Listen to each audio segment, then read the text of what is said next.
পারল অনলাইনে কলেজে ভর্তির আবেদনের সময়সীমা বাড়ানো হলো। উচ্চশিক্ষা বিভাগের অনলাইন পোর্টালে আজই ছিল ভর্তির আবেদনের শেষ দিন। আরো ডিটেইল জানাতে পারবে সোমরাজ রয়েছে আমার সঙ্গে। সোমরাজ, কতদিন বাড়ানো হলো? দেখো, আগামী 25শে জুলাই পর্যন্ত সময়সীমা বাড়ানো হয়েছে রাজ্যের উচ্চশিক্ষা দপ্তরের তরফে। কেন্দ্রীয়ভাবে যে অনলাইনে ভর্তির প্রক্রিয়া স্নাতক স্তরের প্রথম সেমিস্টারে, সেই প্রক্রিয়া আজই শেষ হওয়ার কথা ছিল। রাজ্যের শিক্ষামন্ত্রী ব্রাত্য বসু এক্স হ্যান্ডেলে পোস্ট করে জানিয়েছেন যে আরো 10 দিন মুখ্যমন্ত্রীর নির্দেশে সময়সীমা বৃদ্ধি করা হচ্ছে। এখনো পর্যন্ত 3,48,294 জন ছাত্রছাত্রী নিজেদের নাম নথিভুক্ত করেছেন কেন্দ্রীয়ভাবে ভর্তি প্রক্রিয়ায় অংশ নেওয়ার জন্য, এবং এই 25শে জুলাই পর্যন্ত বৃদ্ধি করা হয়েছে। তার কারণ, যেহেতু ছাত্রছাত্রীদের তরফেও একটা দাবি ছিল এবং মুখ্যমন্ত্রী মমতা বন্দ্যোপাধ্যায় সেই দাবিকে মান্যতা দিয়ে নির্দেশ দিয়েছেন, সেই কারণেই রাজ্যের উচ্চশিক্ষা দপ্তর এই সময়সীমা বাড়িয়েছে আরো 10 দিন। Hello everyone, welcome back to my channel. আমি রয়েছে তোমাদের সাথে ঈশিতা। আজকের এই ভিডিওতে West Bengal centralise college admission নিয়ে বেশ কিছু গুরুত্বপূর্ণ ইনফরমেশন তোমাদের দেব। কবে তোমাদের মেরিট লিস্ট প্রকাশিত হচ্ছে এবং তার সম্ভাব্য তারিখ কি রয়েছে, সবটা নিয়ে আজকের এই ভিডিওতে ডিটেল ডিসকাশন করব।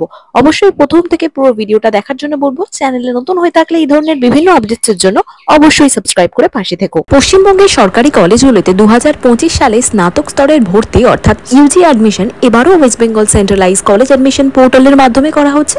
যেহেতু এবার অ্যাডমিশনের জন্য একটি কেন্দ্রীয় পোর্টাল চালু করা হয়েছে, তার মধ্যে মেরিট লিস্ট কবে প্রকাশিত হচ্ছে, জিএমআর কি, সিএমআর কি, কতগুলি মেরিট লিস্ট প্রকাশিত হবে এবং ভর্তির কি কি পরবর্তী নিয়ম রয়েছে, সবটাই ডিটেলসে বলে দেবো। পূর্ব নির্ধারিত ডেট ছিল 6 জুলাই 2025, কিন্তু অনলাইন আবেদন এখনো শেষ হয়নি।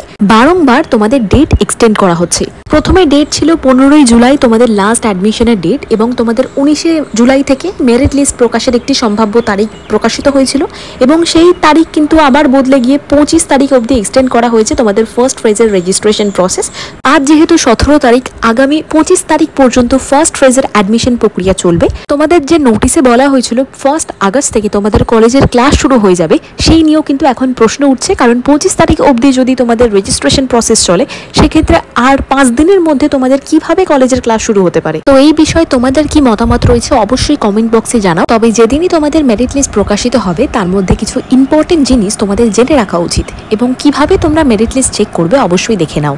প্রথমেই বলে দিই, জিএমআর ও সিএমআর কি, এইগুলো কিন্তু তোমরা মেরিট লিস্ট যখন চেক করবে তখন কিন্তু দেখতে পাবে। জিএমআর অর্থাৎ জেনারেল মেরিট র্যাঙ্ক এবং সিএমআর অর্থাৎ ক্যাটেগরি মেরিট র্যাঙ্ক। এগুলোর মধ্যে তোমাদের পজিশন কি রয়েছে, অর্থাৎ মেরিট লিস্টের মধ্যে তোমরা কোন পজিশনে রয়েছো সেটা বুঝতে পারবে। আরো বিশদে বলে দিই, জিএমআর অর্থাৎ জেনারেল মেরিট র্যাঙ্ক, এর মধ্যে তোমরা মোট যে আবেদনকারীর মধ্যে তোমাদের সার্বিক র্যাঙ্ক কি রয়েছে, অর্থাৎ জেনারেল একটি র্যাঙ্ক, যে সমস্ত স্টুডেন্টরা অ্যাপ্লাই করেছে বিভিন্ন কলেজে বা কোনো নির্দিষ্ট কলেজে, সেই কলেজের মধ্যে তোমার সার্বিক র্যাঙ্ক অর্থাৎ তোমার জেনারেল র্যাঙ্ক কি রয়েছে সেটা তুমি বুঝতে পারবে।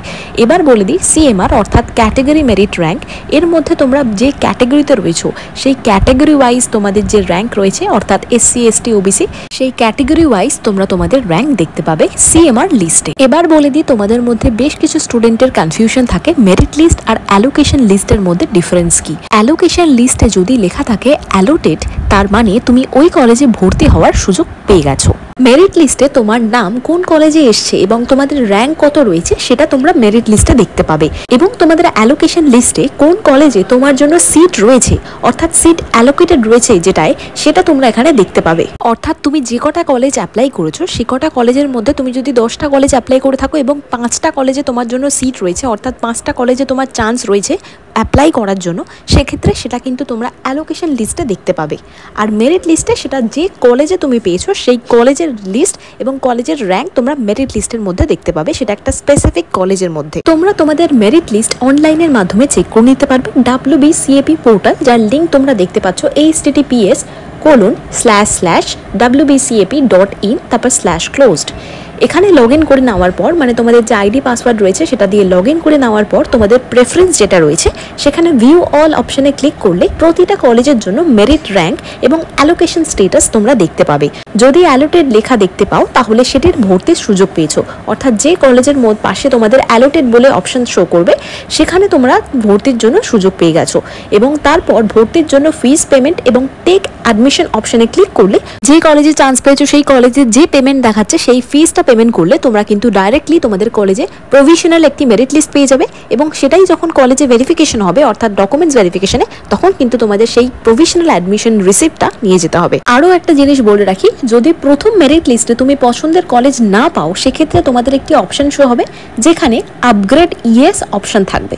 সেই অপশনটি বেছে নিলে তারপর পরবর্তী রাউন্ডে যখন তোমাদের অ্যাডমিশন প্রসেস শুরু হবে তাহলে পরবর্তী রাউন্ডে তোমার উচ্চ পছন্দের কলেজে সুযোগ পেলে সেটাতে ভর্তি হওয়ার সুযোগ পাবে। কিন্তু যদি তোমরা আপগ্রেডেশন অপশনটা অন না করো সেক্ষেত্রে কিন্তু সেই অপশনটা থাকছে না, অর্থাৎ তুমি যে ফার্স্ট মেরিট লিস্টে কোনো রকম কলেজে চান্স পেলে না সেটা কিন্তু পরবর্তীকালে আর কোনো রকম কলেজে কিন্তু চান্স পাবে না। অর্থাৎ তোমরা যদি আপগ্রেডেশন ইয়েস অপশনটা বেছে নাও তাহলে তোমার উচ্চতর পছন্দের কলেজের জন্য আবার আপগ্রেডেড মেরিট লিস্ট প্রকাশিত হবে, সেখানে তোমরা চাইলে ভর্তি হতেও পারো, নাও ভর্তি হতে পারো। তো আজকের এই ভিডিওটা এখানেই শেষ করছি। ভিডিওটা যদি একটু হলেও হেল্পফুল হয় অবশ্যই একটা ছোট্ট লাইক করে তোমাদের বন্ধুদের সাথে শেয়ার করো।